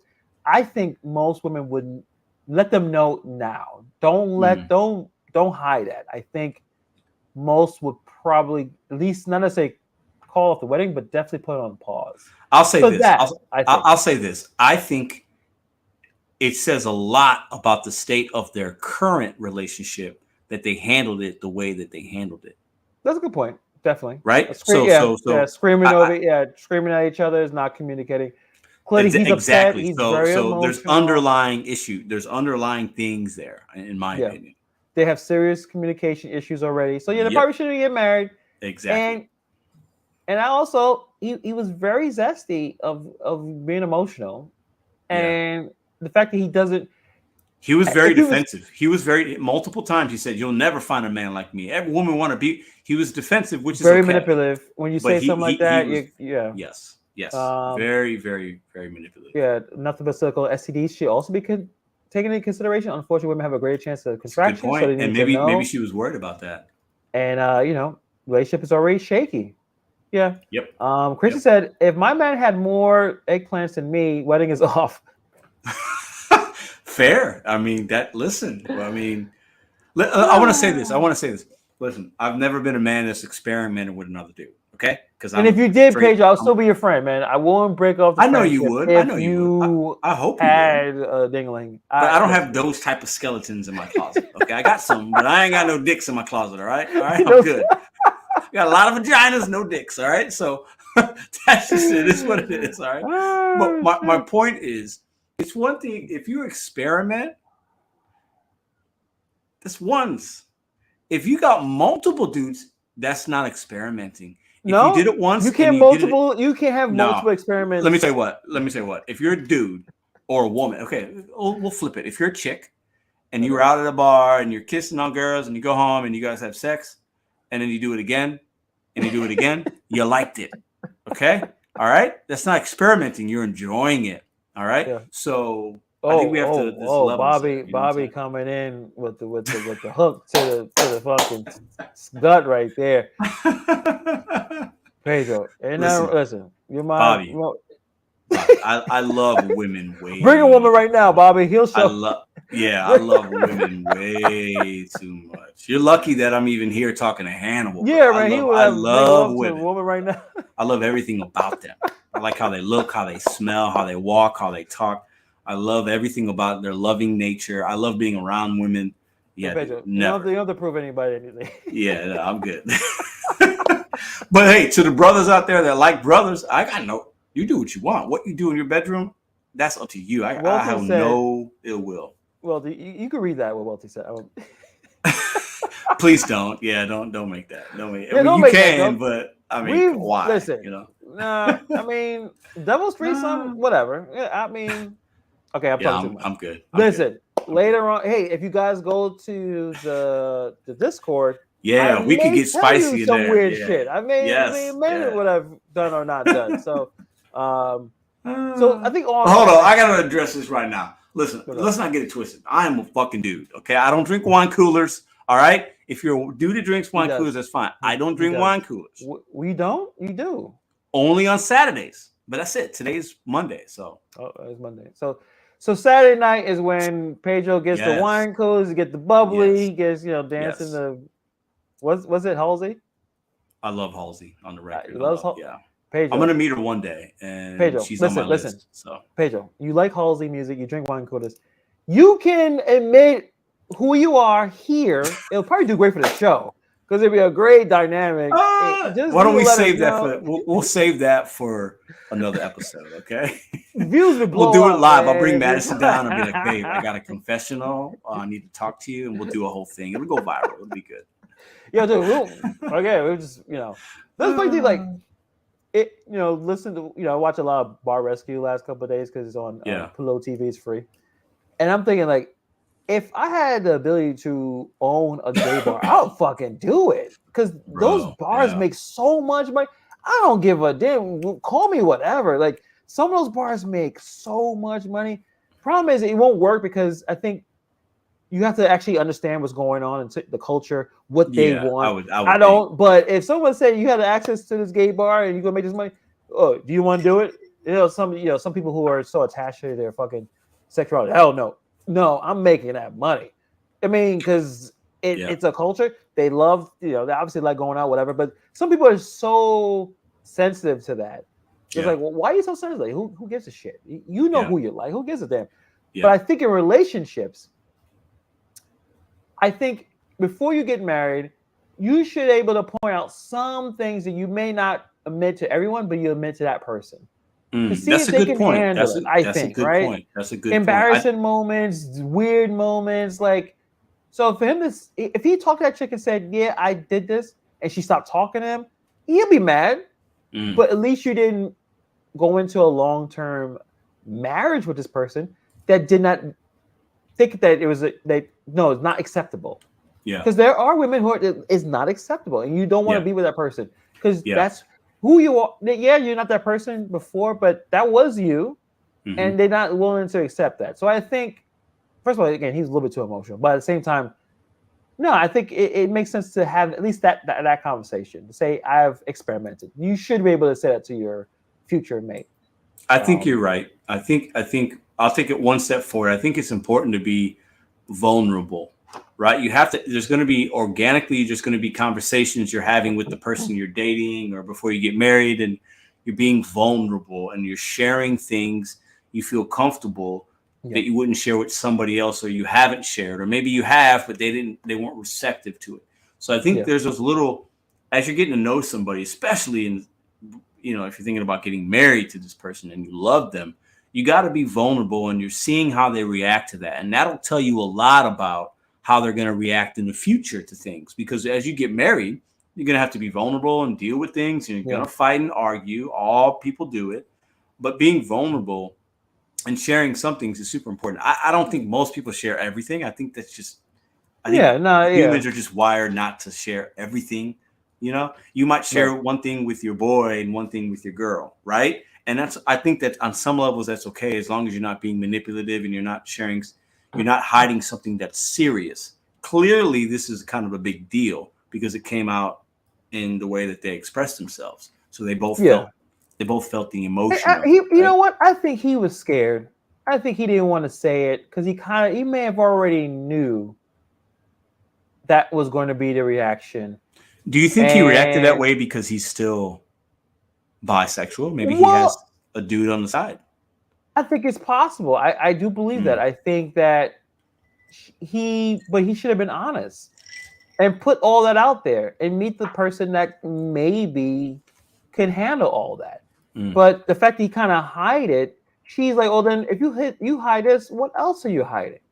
So she should say, hey, listen, I'm not going to get into this relationship. I'm not going to go down with this long-term relationship.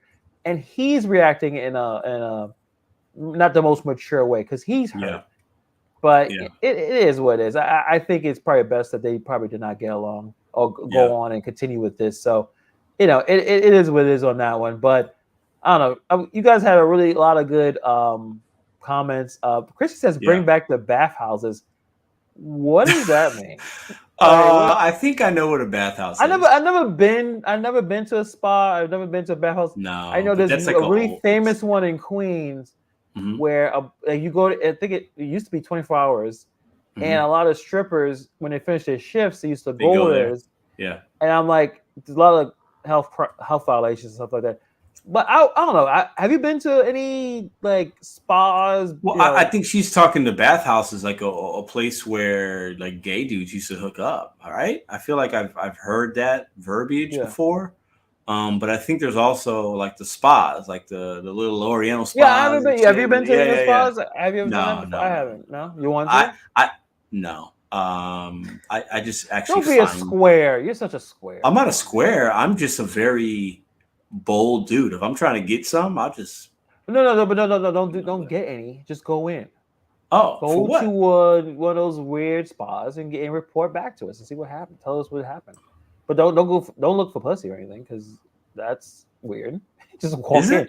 Well, yeah, don't do that. No, you don't want to do that. Just like like this those spa is really hot. What do you call those things? I can't remember the name right now. Oh, you talking about like the saunas or something? Yeah, you go in those saunas, the naked saunas. Problem is, it's I mean, I would do that. You can't go into women's spa. That would not work. I would totally go to one of those. I haven't been in one of those like sauna bathhouse rooms. Yeah, like I've seen them. I would totally do that. I've just never done it. I'll do it before I. All right, if you, I'll do it. I'll do it. You go to yours in St. Louis. I'll go to mine, and then we'll report back on what we saw. But you're saying I can't ask for sex? Is what you're saying? That's not normal. No, because with those saunas, there's only dudes in there, so you're not gonna. I thought you were talking about like a massage. Okay. I haven't been, but there are. It's possible, I guess. I don't know. We need to figure this out. What if the receptionist is really hot and she's like, "Oh, you're really cute." She's like, "I got a special VIP menu." Then what do we do? If they figure out who you are, while she said, "Oh shit, is that fucking Pedro DoorDash?" Oh, get out of here! Listen, I just DoorDash all the time. I'll have her sign an NDA. Sit up. All right, I was gonna say something gross. I'm gonna print some NDAs up and put them in a whip. Bathhouses for your. Yeah, so Eastern European men love those bathhouses. You probably have a good conversation. They're not doing anything weird. They're just gonna tell you. They probably tell you some business advice or some shit because they probably got some business. I mean, I would totally go to. I think I've never been in the sauna. I've always wanted to try that just for the experience and see how hot it is. It's supposed to be really good for your body and your pores and. Yeah, I'm fat, so it'd be like a sweat out some. Listen. I would totally go. I would totally do that. But I don't want to spend you money. Just talk. It's kind of like I wouldn't call it like a barbershop type situation. You hang out with dudes. What do you think they talking about? You know what I mean? Typical dude shit. Probably sports, women. If I go, I'm going by myself and I'm chilling. It's a relaxing thing for me. Is what I'm not trying to talk to some dudes while I'm sitting in there. You know what I'm saying? With my dingle. I ain't doing. Bobby's announced that this is getting sideways. If y'all go into bathhouses, don't vlog it. Why not, bro? Why not? Who cares? The deal kick your ass out. You can't walk over the camera. Like you know you're doing something weird. Look at this one. Wealthy says, Tiger Woods, Deshaun Watson, and Pedro Santiago in the sauna. What happens next? You know what? Well, Deshaun Watson was in saunas. He was at massage parlors. He was in rubbing just tugs. being a goddamn creep.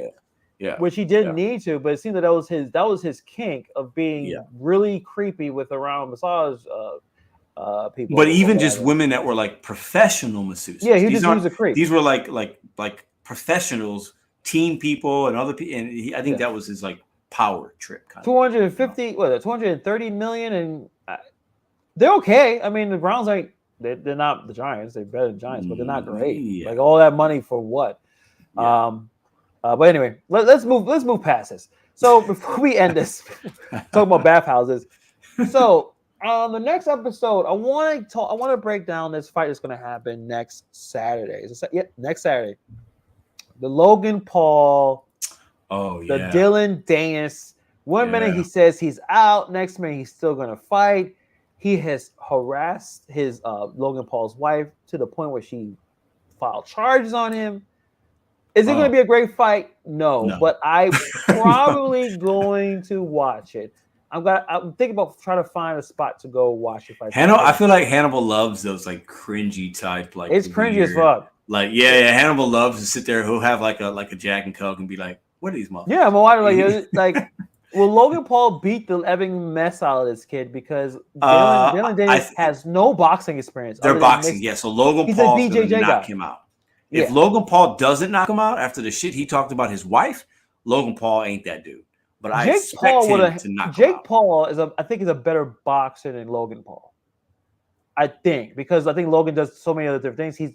Logan does wrestling. He's doing the podcast. They should fight each other, and I think they've talked about that. Yes, Logan feels like he's the better one, but Jake feels like I think they should fight each other. I wouldn't be surprised if that happens at some point. You know what? They're all about making money. Sure. I mean, it's weird to fight your brother, but yeah, sure. I guess if yeah, but then like, would you start? Why not? I mean, would you fight your brother for? I'll fight my brother for $1. What are you talking about? Yeah, sometimes. Crazy. Listen, I'll tell you this right now, bro. Listen, if somebody offered me and you $1 million to fight, I am putting those gloves on, and I hope you would as well. $1 million each just to fight. You could fight somebody and not hate them. Like that's true. I don't want to beat you up though, because I don't care if you beat me up. I got $1 million. You think I care about that? But yeah, we're going to talk about that. We're going to break. It's not much to break down because I don't even see Dylan show any pad work. I haven't seen a video of even what he can do. Yeah. But I also want to talk about another locale, the one that we talked about before. The dude that fought DeAndre Riley and almost got beat up. The one that thought he was undefeated. Oh yeah, okay, I remember that video. Yeah. We're gonna break. Let me see if I remember his name. I think I forgot his last name. He was weird. He's a weirdo. I don't know if he's still around anymore. But we're gonna watch. Yeah, Charlie Zinnoff. We're gonna kind of break down a little bit. So it's gonna be a low-cal breakdown of this particular content creator that clearly mentally was gone. He wasn't around. He would harass real fighters to a point where he got beat up. He would go to random gyms, lie to the person that he's talking to and say, hey, listen, do you want to just do a little sparring? Yeah. And then go 100% on a guy that's probably going 50 to show that he was undefeated. Charlie Z, we're gonna watch a few of his fights because I think I wouldn't necessarily call Logan Paul a local, but I'm sure some people he probably is. But the whole cringe influencer content creator YouTuber, I feel like they were when they were a little bit younger. Yeah. But I feel like once they got a little money, and I think I think there was some low-cal stuff going on with those Paul brothers. Well, yeah, definitely. I mean, but I think that's like changed a little bit. Definitely. Yeah. I mean, these guys are multi-millionaires. But we got to bring it back to the very beginning with this Charlie Z. There's a lot. I showed you the one with Deontay Wilder where he was pissed off because he was trolling him, leaving disgusting voice messages. At one point, I think Charlie Z stalked Kim Kardashian. I don't know where he is right now, but we're gonna spend Wednesday obviously breaking down the Logan Paul fight, which is that could probably take 10 minutes. We're gonna really get into Charlie Z, and obviously we're gonna check out some of what our NFL, Giants, what they're gonna be doing next week. Yeah, Bears, like we're terrible. We're tied, 1 win. It is what it is. I would say you look a little better because your quarterback is upright and played pretty well. This is true. This is true. Having a starting quarterback is kind of a leading factor. If you don't, I don't even know who's the backup in New York. I have no idea. No fucking idea. Is it Colin Kaepernick or somebody? I have no idea. It's not good. No, don't bring him back. Don't bring that guy back. No. I'm tired. Colin Kaepernick is a piece Did you see the letter he wrote to the Jets after Aaron Rodgers? Did you see that? He showed that he don't care about playing football. He cares about making appearances. There is multiple chances of him going to other leagues, but he's too good enough to show that he could play ball by going to what the XFL had. I think the XFL is linking up with the other league. They offer him to show, can you play ball? No, I don't want to do that. But I want to play for the Jets because Aaron Rodgers. He's a clown. He's been a clown for a while. I know a lot of people believe that he's a civil rights activist. He's no Marcus Garvey. He's no Malcolm X. No, he's not. But I don't. Listen, I got to say this. Initially, I had no problems with Colin Kaepernick. I want to get that on record. Okay, I did not have any issues with Colin. But after how he's been acting after the fact is what I've had issues with for me. He acts like he wants to play, but no, you got to show something. Go to the other leagues. If you ball out, yes, a team will sign you. But the fact that you think you're too good enough, where you got benched and replaced by Blaine Gabbert, You got a lot of shit. Like, dude, Blaine Gabbert was garbage, and he took your job. So the idea that you think you're so good and you just jump in after you haven't played in a while, and how the league set up basically for something for you to show your skills, and you abandon that to throw a ball in some high school gym. He sued the NFL too. And let's not forget that. So how do you sue the NFL and then want to come back to the NFL? That doesn't make sense. It's weird. I mean, Tom Brady had that's Tom Brady. But at the same time, there's other players that have had some kind of litigation with the league. Trust me, if you're good enough, they'll sign you. It doesn't matter how many times. Oh no, sure, absolutely. He's like 10 years or 12 years, 10 years removed from being good.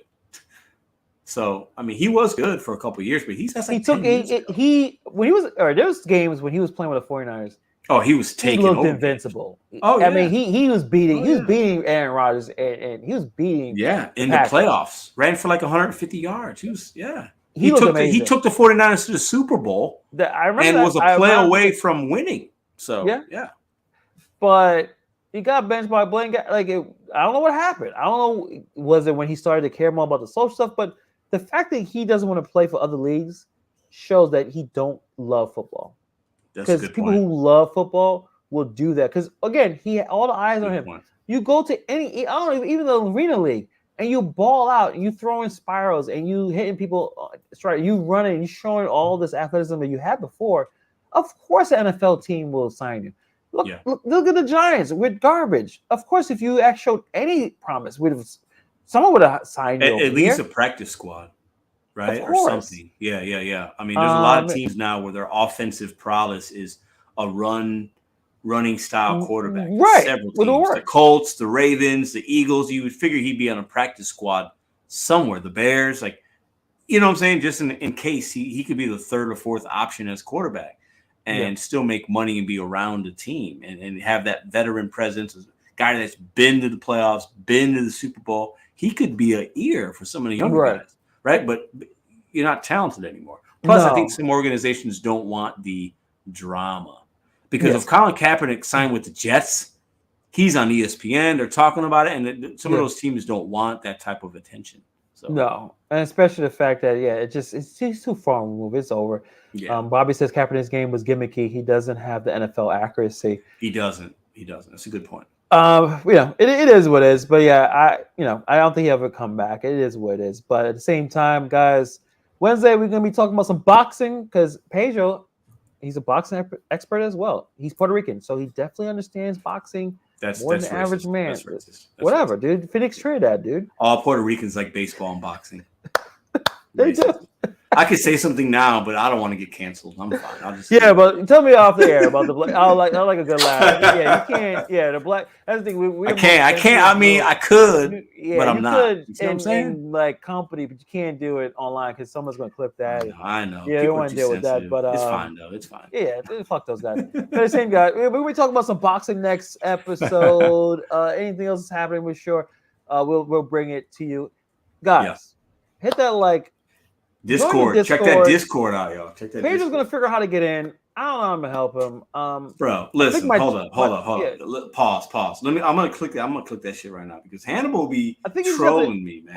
Uninstall this shit because I don't know. You gotta figure it out. Because it if you're not in, people are not gonna stay in Discord, man. It's all about you, bro. Like internet celebrity. Guys, listen, look. Here it is right here. When I introduce. It's just loading. It says loading. Dude, uninstall the app. When I introduced Pedro to my mom, I said, "Look, this is YouTube celebrity Pedro." And she's like, "I see you in the video." She said, "I see your videos." So I like when Matthias, your son, was like, "Oh, you're on YouTube?" And I was like, "Yeah." And I talked to him a little bit, and it was really cool little interaction. He's a YouTube expert. But I could tell, but he's like, "I don't know who this is. You're not." He doesn't watch my. He doesn't watch any of this. He shouldn't watch our stuff. No, he's watching Sniper Wolf or what's the other guy? Beast, Mr. Beast mode. Mr. Beast, yeah. I mean that's he's not successful content creators. But don't worry, we will get there. Yes. Even there's a little fraction of that, but thank you guys for coming in. We're almost at almost 2 hours, man. Appreciate you guys for sticking. This is the longest stream we've done, I think. Yeah. We just talk. We like talking. We yapping a lot. We just both like to talk shit. It is what it is. We appreciate you guys for hanging out. Some of you guys have been here since the beginning. Definitely check that Discord out. We'll have some things in there. Go in there, get in there, and join. We're gonna put some things in there, and we'll have a good time in there, chopping it up. All opinions count. Speak your mind as long as you're not being too crazy. But it'll be a fun little time. We'll put some music stuff in there, some sports stuff.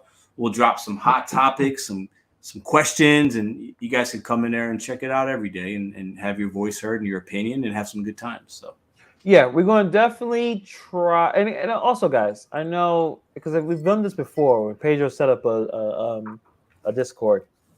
We're going to get some mods in there because I know eventually someone is going to post titty videos and some kind of vagina videos. Yeah. Don't do that. No, send them to me directly, okay? And then I'll look at them, and then I'll decide to post it. But send them directly, especially if you have some Halsey content. Send it to me. I'll take a look, and I'll be the moderator to moderate the moderators. But you have to send it to me directly. I'm really looking exclusively for Halsey content. Okay, Halsey's didn't get naked, bro. Like that's not. But that's what happened. I've already seen a bunch of people. I've already seen her. She's got pictures of her breast out. It's not a big deal.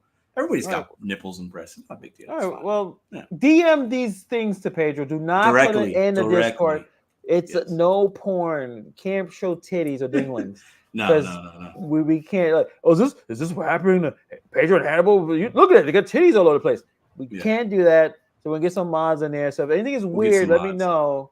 I'll send a DM. I'll take care of that. Well, I mean, definitely, if people like Kolaya and Bobby, they've been rocking with us since day one. If you guys want to join in, you guys are modded up. You guys are, you guys can help us if you want to join. We trust y'all. Y'all been rocking with Bobby us. Bobby could come in, but I think he'll just let everything slide. So we could probably mod you, Bobby. I know Bobby ain't like, well, fuck it. He asks, is thighs and ass okay? Yes, but don't go too crazy. You know what? Maybe we'll have a separate channel for that type of thing, but we'll see. Giggity's out. He said no titties. I'm out. All right, Giggy, it's fine, man. It's just you can't help everybody. But on that note, guys, thank you for hanging out with us a little later tonight, and we'll see you guys on Wednesday. Peace. Titties.